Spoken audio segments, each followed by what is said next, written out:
All right, good morning. If you're here with me, welcome. Nice going. We made it. Happy Saturday morning. I am here in Asheville at my home and having a lovely morning. And I have been so excited about this because this is an ultra passion, sharing the essentials to brain health. And I just want to give you a heads up. You may hear a neighbor. You may even hear the neighbor's donkey. It could rain. I may have to move in. I actually am outside because my Ethernet cable won't reach all the way to my office. And I'm also using this lavalier mic. So if you can't hear me that well, you can make a comment. Otherwise, I'm just going to go. And I see a few of you are already on board. Nice going. So let's jump right in. And I do just want to say that I appreciate you being here. It's awesome that you prioritize your health. And I'm happy to be doing this. As you know, I did this for many years at the Ashram Health Retreat teaching classes. And also, I've been doing newsletters for many years. And this online thing is totally new because I can cover way more information and it's more fun.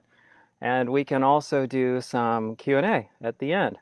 And I am today going to focus on the relationship between healthy sleep and a healthy brain, and then just how to optimize it.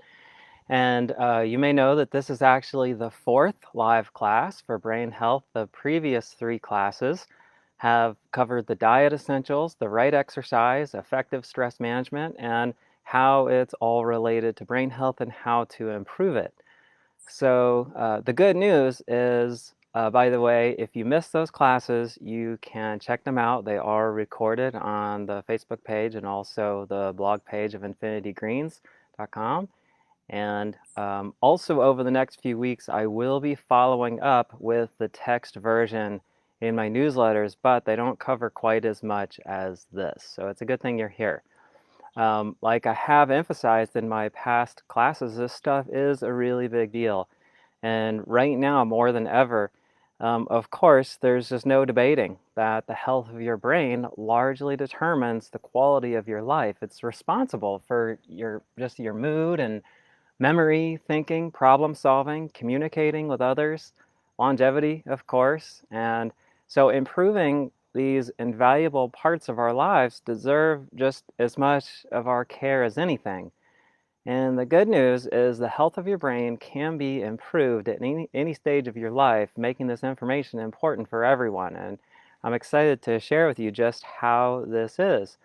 And so since I don't have any comments yet, I'm going to guess you guys can hear me just fine. And so I will go ahead and share with you, as you probably know if you've been to the previous classes, that the goals here are mood and energy enhancement, improved stress management, improved mental clarity and sharper focus, Alzheimer's prevention, prevention of any dementia, and then linking the brain with immune health. And also I'm going to tie in weight loss and how weight loss is connected with brain health as well. Now, the information I've been sharing can improve the health of your brain in all the ways I listed above, and beginning right away. So, as you probably know, my jam is brain health. Since healing my own brain required 14 years of my focus. It was having seizures, thousands actually, massively inconvenient, to say the least, and it provided, nonetheless, the extraordinary opportunity to learn so much about the brain, and that it was just mapping out my own course of healing, that I had to learn things out of the ordinary, and these will absolutely make a big difference for anybody, even if you feel you are already healthy. Now, the reason actually there is an urgency to this information is due to a very recent decline in overall average brain health, believe it or not, especially here in the United States. The examples I've covered in my past classes are the risk of Alzheimer's has more than doubled in just the last 10 years, meaning after the age of 85, the risk is 50%, and it's due to some very specific causes that just nobody knows about. It's become the third leading cause of death, believe it or not, and these statistics are still fast increasing. Not to be fear-driven, but this is a call to action. So I will share with you that part of this is related to nearly 70% of Americans are now considered to be overweight. It is also in a separate category, but the two can be linked. And I've also explained how even just in the last 8 months, there's been the goofy term of quarantine 15, of people gaining an extra 15 pounds just from less activity at the gym. But I want to explain actually how that is linked to the brain as well. Now, the reason it's important to take note of these statistical facts that I'm showing you is because there is, like, just in the human psyche, this loyalty to belief systems that just don't like to be challenged. And the fact is, nobody wants to think that they have to change the way they live their lives. But fortunately, for their benefit, facts do break such barriers, and you really can't argue with the power of nature, nor statistics. So the good news, however, is just what I have to share to mitigate all these risks and to do something great. Now, as you probably know, if you've been in the previous classes, I've talked about how one of the primary factors for enduring neurological system is healthy circulation, that the brain is a vascular organ with 400 miles of blood vessels. I've always emphasized that if there was ever a silver bullet to health, it would be just the nutrient and oxygen-rich blood. Just the strong circulation of healthy blood is what preserves the health of everything in the body, and is definitely the primary ticket to an enduring neurological system. So just due to this fact, inflammation, of course, is one of the biggest enemies when it comes to brain health. And the inflammation, by the way, that we're talking about, it's different from the inflammation associated with just aches and pains. This inflammation is an inflammation of tissues in the body on the microscopic level, and the problem being that it reduces blood flow. So the problems that we talked about, and I'm just going through this really quick since I know some of you are new to this and weren't in the previous classes. The donkey is totally chiming in. He agrees. See, animals, they have the instinctive wisdom. They know. That's the neighbor's donkey, by the way. A great neighbor. So the problems associated with this restricted blood flow are just this inflammation essentially damages the brain in the long term because it's limiting the delivery of vital oxygen and nutrients. That the healthy blood flow is essential for removing the metabolic waste. That metabolic waste that lingers essentially goes rancid and causes more inflammation. This is going to be tied in, by the way, to sleep. Sleep, by the way, I already emphasized, and some of you I see are just coming on board. Sleep is going to be our focus today, and how to optimize that with our brain health. But the other problem with restricted blood flow is neural pathways. Those neural pathways that have the potential of being renewed, brain cells actually die faster with this microscopic inflammation.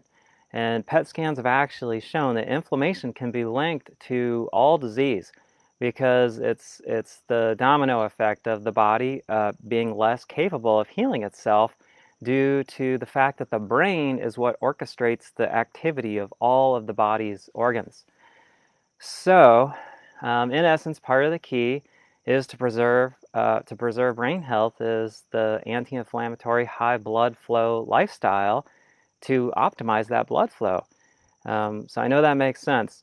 And the good news is this, and overall brain health can be improved at any time. This is what we've been covering in the previous classes, that there is neurogenesis, the renewal of brain cells. It was a breakthrough discovery actually in 2000. And we now know that the body can grow new brain cells until the end of life, essentially. So this is a big deal. And so, of course, instinctively, the goal should always be to grow cells faster than they die, of course. So don't go with that old notion that after midlife it's all downhill. Not true. The brilliance is you can enhance the process of neurogenesis at any point in your life. Plain and simple, the brain thrives on a healthy diet, lots of exercise, the right stress management, and good sleep, which is our focus today. All very good news, but now's certainly the time to jump on it. We're going to be using our improved health routine to speed the brain cell production. And so, 2 weeks ago, we talked about stress, how this is related, how it affects our health, that we know, of course, that there's just the relationship between stress and our overall health and the immune system, not breaking news. But how it affects the brain is this. And by the way, we're just talking about the everyday stressors that can pile up, like just a lot of driving, appointments, errands, just the stimulation from constant cell phones and computers, just unpleasant news, TV, and just we're faced with the constant decisions from when we wake up. So these stresses can add up and do negatively affect the functioning of the brain and negatively affect your sleep. And we're going to talk about how to mitigate that. It's basically just like having too many programs open on your computer where it's stressful for your computer. And why stress bio-neurologically is hard on the brain is largely because stress produces cortisol, a stress hormone, which is a natural stimulant. Now, the problem with the chronic stressors is just it's a chronic cortisol, which slowly damages the brain. Originally, cortisol was for more of the acute stressors. You've heard of like the running from the tiger for the fight or flight, where the cortisol just makes the body stronger and faster for a very short period. When, however, you have that chronic cortisol from the stressors, it's the oxidative stress. It's a chemical stress that essentially just causes more inflammation. Cortisol production steals substrates that would other go towards oxytocin. Stress demands more circulation to the amygdala, which handles stress, instead of the hippocampus, which is memory. It does also affect the microbiome. That's why when you're nervous, you get butterfly feelings, which throws off your serotonin production, which is in your gut. So we talked about the solution of just less time on the TV, less time on the road, less time on your phone if possible, replacing these stressors with the things that bring us just more joy and achievement and improved relationships, time in the outdoors, exercise, time with people we admire. Now, just a quick recap on the second class, we covered the diet. How a big part of this, of course, we know is diet is a big key, that everything we eat is a big influence. And we definitely want diet to be more the solution than the problem, of course. So we did cover how the modern diet is largely causing more harm than good. And yes, it is less processed sugar and more blueberries, but it doesn't stop there. That is, as big as that is, we are needing to be on the full anti-inflammatory diet to improve blood flow. So, by the way, I do have the cheat sheet in the back of my book, Infinity Health Manual, of which the elite foods are and which of the foods you want to avoid. And I am sharing a link here shortly for the free electronic version that you can just download for free to get that.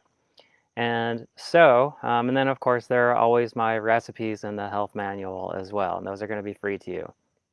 So, but again, last 2 weeks ago, we covered just the whole thing of processed carbohydrates and sugar, the wrong oils, safflower, sunflower, canola. We talked about the wrong animal protein and what is too much. And I know that just the common theme is people don't think that sugar everywhere being such a common thing is bad, but look at the statistics. And so really it's the discipline to replace these foods with the elites, and I'm really happy that we covered that. Again, you can check that out in the recorded video from a couple weeks ago, that we're just trying to replace these foods with the high antioxidant foods, the phytonutrients, chlorophyll, green foods, the foods that detox. We talked about more water, that chronic dehydration is a thing as well. We then covered last week how this is all connected with exercise, that we're creating the nutrient-rich blood with our diet. Exercise is like pumping a handle. That's been my analogy, to circulate that nutrient-rich blood that we create with our diet to all the organs and functions, essentially making, of course, everything just stronger. So, also, we talked about how stress is something that buffers that stress hormone cortisol temporarily. So it burns it up, it exorcises, it boots it out. We also talked about how exercise stimulates the brain-derived neurotrophic factor, BDNF, a growth hormone recently discovered that stimulates the neurogenesis, that it stimulates the neurons, more production of brain cells.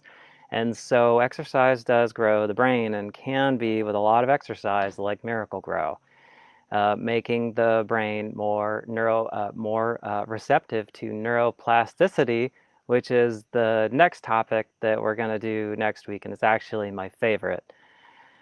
So, when I share my my electronic version book with you later, I do encourage you very much to read the chapter on exercise, because we cover all of these things thoroughly and how to make it fun.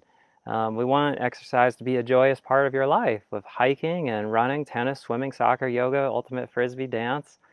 And so now consider also that exercise helps us to sleep better. And that's where we're going to now focus, is that the sleep and brain health connection is huge, and we want to optimize that.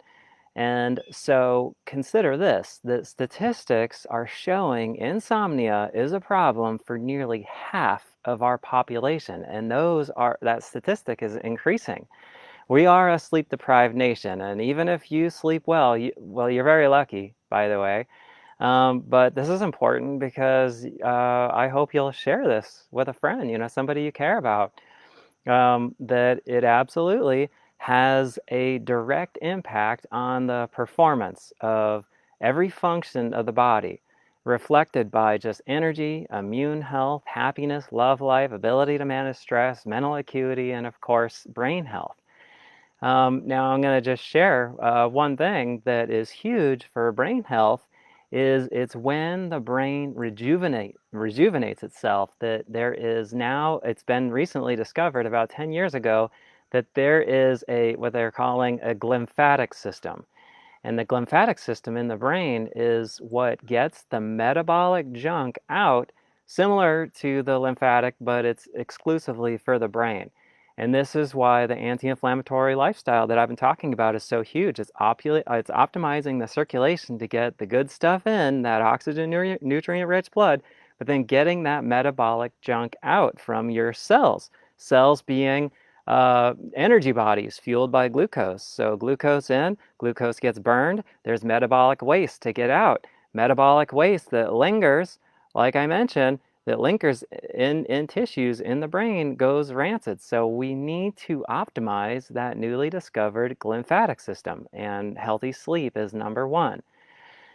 So this is, of course, about getting the ideal amount of the uninterrupted sleep, that it's, you've heard of REM, rapid eye movement. It's actually when your eyelids are closed and you're sleeping, believe it or not, your eyes are darting around. A lot of us know that, but it's a really interesting thing to consider, that is what's connected with the glymphatic system.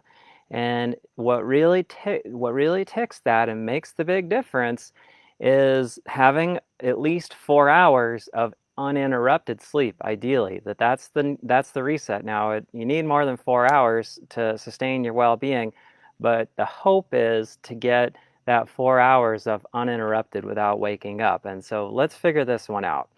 The big topic, of course, there's always the buzz about melatonin is a supplement. It is something that your body produces naturally, but people do love just the quick fix solutions. It's always the first question I get. So melatonin supplements may be helpful short term, but here's one of the things that people don't know about the natural melatonin supplements is they're extracted from cow pineal glands.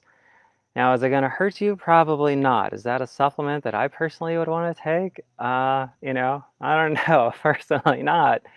Now, there are also melatonin supplements labeled as vegan, and the downside being that they are artificially lab formulated. Not necessarily going to hurt you, but also it's not something that you want to be taking every day of your life. The key supplements for sleep are the ones that are just natural plant foods that are just they're called the adaptogen herbs, and what that means, adaptogen means it helps the brain to adapt. A better word for adaptogen is adjust. It's giving this constant subtle support. Now, there are the more extreme sedative herbs, which are very popular, like you've probably heard of valerian root, kava kava. These are stronger sleep aids, but it is important to know that these are actually neurotoxins. That's why they kind of make you tired. It just basically, it's stressful for the brain, just a little, but it's not something you want to take on a long-term basis. It's also tough for the liver. So the adaptogenic herbs, examples would be lavender, tulsi. These are great teas you can get. Chamomile, lemon balm, passion flower, skullcap. These are natural herbs that you can take on an ongoing basis and to no harm. So I am partial to these. And then just tea is simple. Just chamomile, very simple. Everybody loves chamomile. Add some honey. Honey actually is effective for promoting sleep, believe it or not. Nobody knows why. So it is also good, by the way, to make your tea, if you have tea before bed, a little more concentrated so you're not drinking lots of fluids before you get up, before you go to bed, because you don't want to have to get up in the middle of the night. CBD is one that there's a buzz about. I can't say it's a silver bullet. That it can help some people sleep, but it can actually have the opposite effect. Some people, it can keep them up. So you can tinker with it. CBD is not one to be taken every day for lengthy periods because it is also, it's not an adaptogen. It is, in fact, adjusting your brain's chemistry. The neighbor's donkey is chiming in. That's a lot of fun. He's a great neighbor. I'm grateful that the donkey does not do that in the middle of the night. So he's totally in his REM sleep too. Now, let's talk about the lifestyle stuff. Okay. If you have any more questions about the possible supplements, we can talk about that toward the end. If you have questions.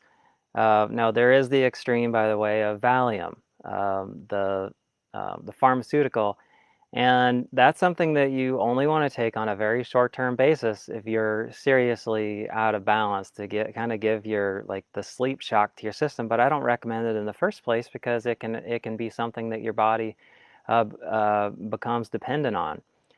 So I really think that if you incorporate these things that I'm sharing with you, you will see a massive change. I want to focus now on the lifestyle stuff, which arguably is actually higher influence than supplements. It's huge. One thing that we know is we want to keep the light lower in the evenings, preferably just incandescent light and not fluorescent light. The brain just simply produces more melatonin when there is less light. Your brain produces that natural melatonin and helps bring just a calm peace to your brain.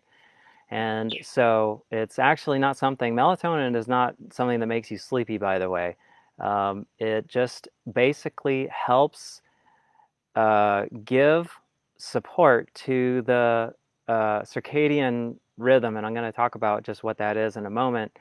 But during those evening hours, it's super crucial to limit your time with backlit screens, like with your computer and your phone. Your phone is even more of a thing because you're just holding it closer to your face, and it's a blue light from your phone, which actually significantly suppresses your melatonin production. So it's definitely a known thing that looking at your phone late at night will definitely affect your sleep. Now, I will say there are these blue light glasses, and I'm a believer. I actually do use these when I'm tinkering on my phone at night, and so it definitely has some value. And even if it is just snake oil, there is the what do you call it? Um, what do you call it when you take something and placebo? Just kidding. I think they work, and I think they're supportive. So it might be a worthy purchase for you. Now, the other crucial thing is keeping a very regular sleep schedule. It is a huge influence long term if you can get up at the same time each morning. The time that you get up in the morning is actually a greater influence in terms of maintaining your sleep's rhythm than when you go to bed, even. But I prefer to just maintain both, and that it is that circadian rhythm, that term that I just mentioned. It's your body's internal 24-hour clock, and you want to keep it synchronized on a daily basis, that it is linked also to physical and mental health. So all of these factors we're talking about support that 24-hour clock in the brain. I wanted to actually talk about diet really quick, that there are foods that enhance natural melatonin production. And that includes bananas, pineapple, kiwi, cherries, oats, tomatoes, rice, almonds, and goji berries. That these actually do somehow stimulate the production of melatonin. I'm a huge fan of these foods, and so I have a lot of these foods very routinely. Oats are my big one, actually, and I have a banana in my morning smoothie. I'm not such a fan of pineapple, to be honest. It's a lot of sugar, and bananas are too, but I have a banana in my smoothie with other nutrients, and I add hemp seeds, so it's kind of like this balanced meal. So, on the flip side of your diet, the idea is, of course, to avoid the melatonin depleting foods. And I'm sorry to tell you, but you probably instinctively know that the two big ones are alcohol and sugar. So, another reason that alcohol and sugar can actually interfere with sleep is because it's it's making your liver work harder. So basically, the substrates in your body, the support that would normally go to the glymphatic system in your brain for helping the brain, it's going to supporting your liver. So the health of your liver, it can absolutely affect the health of your sleep. It's absolutely well known. They really emphasize that, especially in Chinese medicine and Ayurveda. A tea that you can have in the evening that is a support to the liver and does add up. These are adaptogenic herbs that you can just take, and it just helps more and more over time, are milk thistle and dandelion. Now, and if you don't have pen and paper, it's okay. You're going to be able to get the text version of this in a couple weeks. So it's also good to have your dinner at least a few hours before you go to bed. That your end of the day meal, it's good to have, of course, the more restorative foods, the proteins, and you can cut back on the carbohydrates. Or if you're extremely active, then carbohydrates at night are totally fine, since it's going to be energy stored in your body for the next day. Now, late night snacks, those are okay if you need it. A good one actually is honey. We talked about how honey stimulates melatonin production, and a little whole yogurt or coconut yogurt if you're vegan, which personally I would prefer a coconut yogurt. Almond butter with honey is a nice one. That's a nice treat. I want to touch on hydration really quick. The idea is to hydrate more during the day, and less in the evening, so that you don't have to wake up multiple times to make trips to the bathroom. So I personally curb my hydration about 6 p.m. And there are other factors, of course. If you're out dancing late, then it's better to drink water than go to bed dehydrated. But and getting up once is fine. It's pretty common. But if you're getting up twice or more, it's something that you want to adjust in your routine for sure. And by the way, I'll just go ahead and share with you guys that trips to the bathroom can become a bigger problem for men than women as we get older, especially due to just the naturally enlarging prostate gland, which increases just the frequency that you need to run to the bathroom. So there are a couple herbal supplements for that. Saw palmetto and pumpkin seed extract, or even just whole pumpkin seeds are great. Another trick is this that few people know. Another common reason for both men and women having to make frequent trips to the bathroom is because blood pools in the legs just over the course of the day from gravity. Blood moves down, especially the longer days sitting at your office desk. So here is a great tip. That in the middle of the day, you can take 5-10 minutes to lay flat on your back, or even with your legs slightly elevated, like on a cushion or pillow. And that absolutely helps your body recirculate all of those fluids that have gone down into your legs. That can really make a big difference, actually. It does for me, and that is my routine. So another factor, of course, is exercise. Like we talked about, that exercise helps fatigue the body, burns up that stimulating cortisol. And I want to mention naps, that it's good to cut back on the long naps. And instead, I want you to try this revitalizing technique that I just mentioned of midday laying flat on your back. That yes, it's good to recirculate the blood flow, but it just decompresses your joints and muscles, and it puts your heart on the same level as all of your organs and functions to help the blood flow.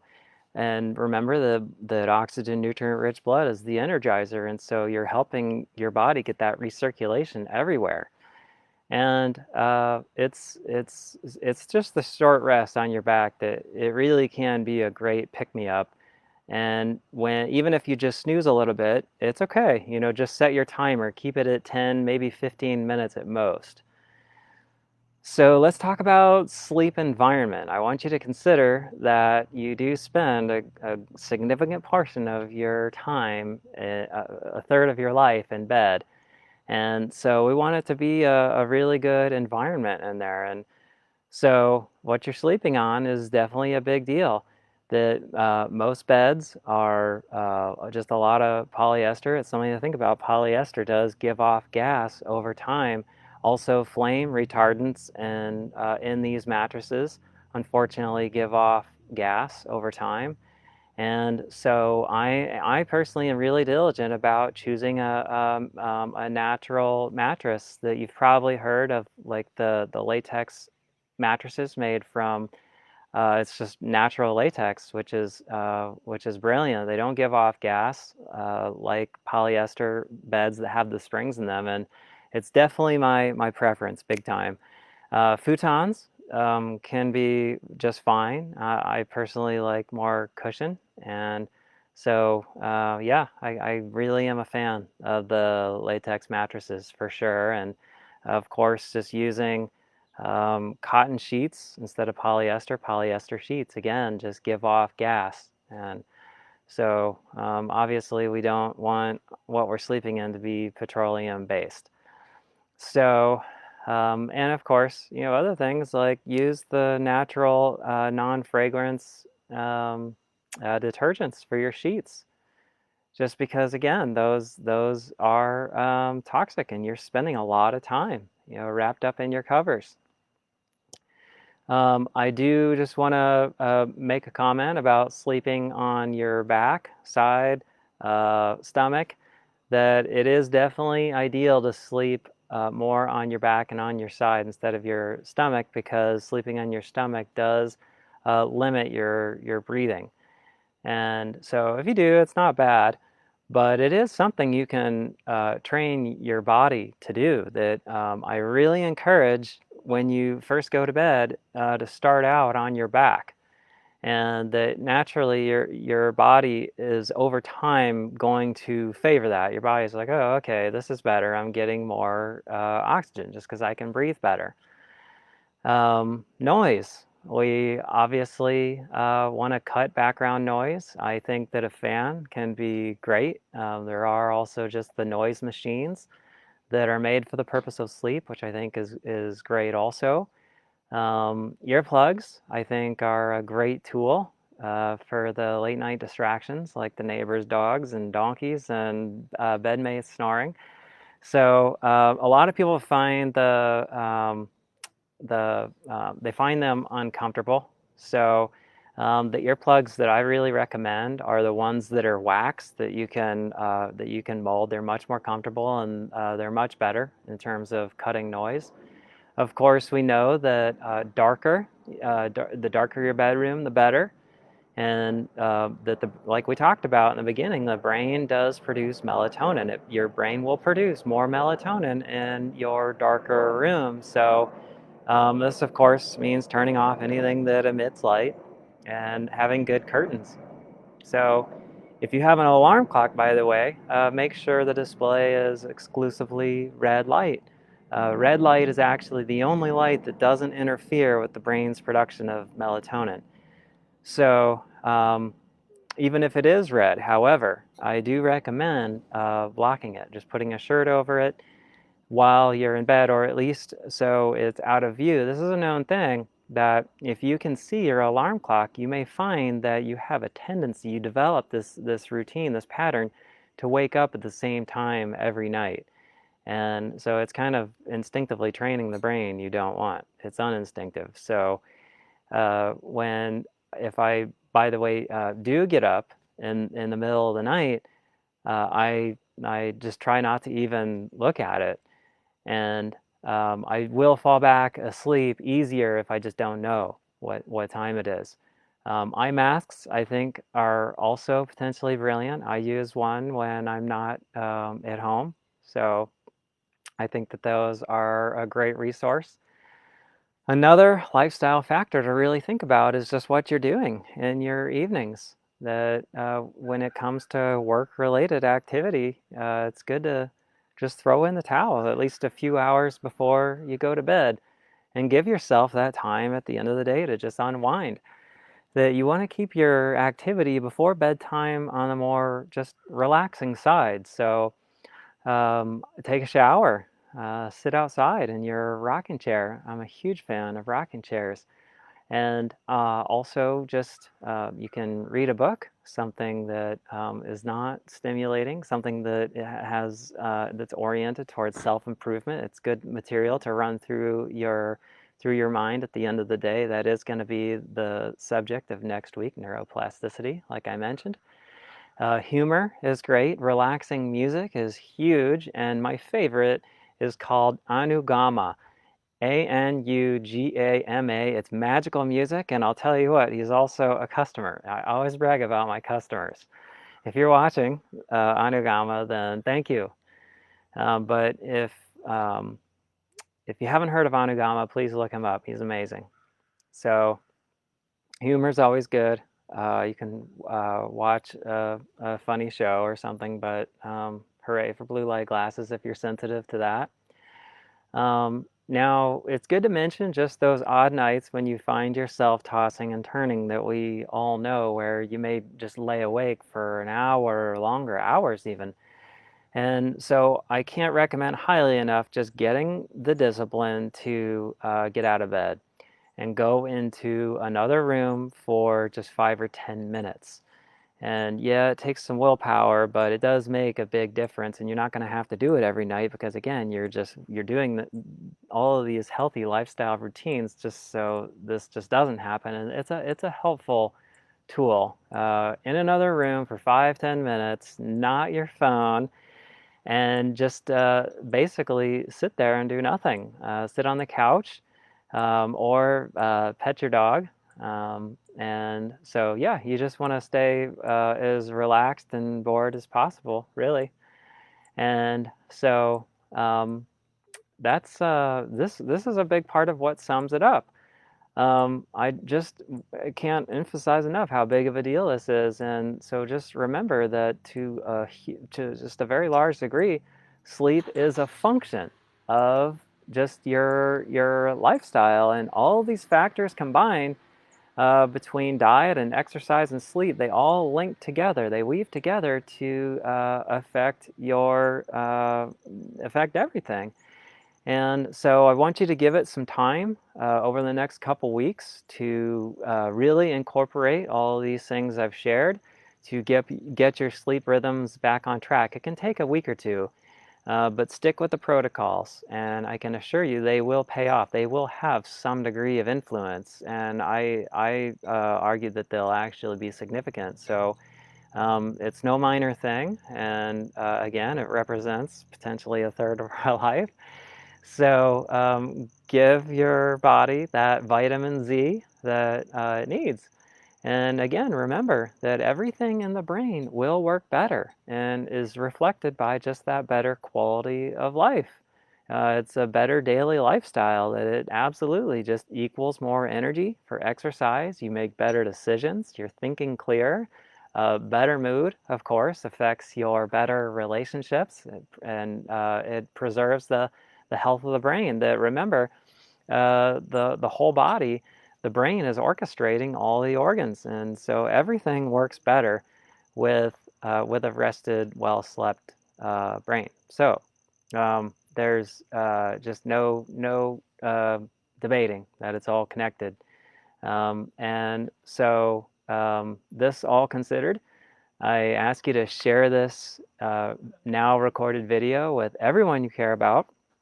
Let's definitely motivate together on this for the sake of just living our lives. We want to live our lives to the full potential to just reveal our greatest selfhood, of course, that we're doing it for ourselves, but consider that we're doing it for generations to come, that, be that shining example of that the world needs, that more than ever, the human spirit needs a boost, and we're definitely just in that together. So as a support, by the way, I do just want to offer you a deal today for Infinity Sleep, the newest of the Infinity products. It would be nuts if I did not bring it up and offer you something. So it is the Adaptogenic Herbs, and so it's something that anybody can take, and that we are, again, just working over time to restore and balance and optimize that circadian rhythm. So I'm putting the link in right now, and the coupon code for 15% off is Sleep Better. And I'm also sharing with you, like I said, there's the link for Infinity Sleep, and the free e-version for the health manual that you can just download on this page is here. And the coupon code Better Sleep is the coupon code, and looks like we're good. Let's see. So keep an eye out for the for part 5. We'll be back next week for the topic of neuroplasticity, which again is my favorite of all of these classes. So also keep an eye out this next week for the text newsletter that will be summarizing the second class, the part 2 class that we did for diet 2 weeks ago. So if anybody has any questions, we can do that. But if you gotta go, then have an awesome Saturday. And you can also hit subscribe so that you just always know about these upcoming videos. And that is it. Okay, Ben, what's up, man? So does my sleep supplement work best when taken over longer periods of time? And can it work as a one-off when I don't remember to take it every night? Well, sure, it definitely helps every night. And the good thing about the adaptogenic herbs, it's kind of just like healthy food. That it's not like you eat healthy and then you have hit the finish line. It's something that you do on a lifestyle basis. And I'm definitely not going to say that you have to take my products to be healthy, but these are just the plant foods that are absolutely tried and true, that have worked over many, many years. So I hope that answers your question. And hey, Connor, great to see you. Thanks for coming. And let's see, blue light glasses are not snake oil, John. I agree. It was a goofy joke. I personally use mine. And that's it. Okay, everybody. Well, you guys have an awesome Saturday. Thank you again for tuning in. And it's a joy. This makes me happy to work with you guys. So take care. Bye now.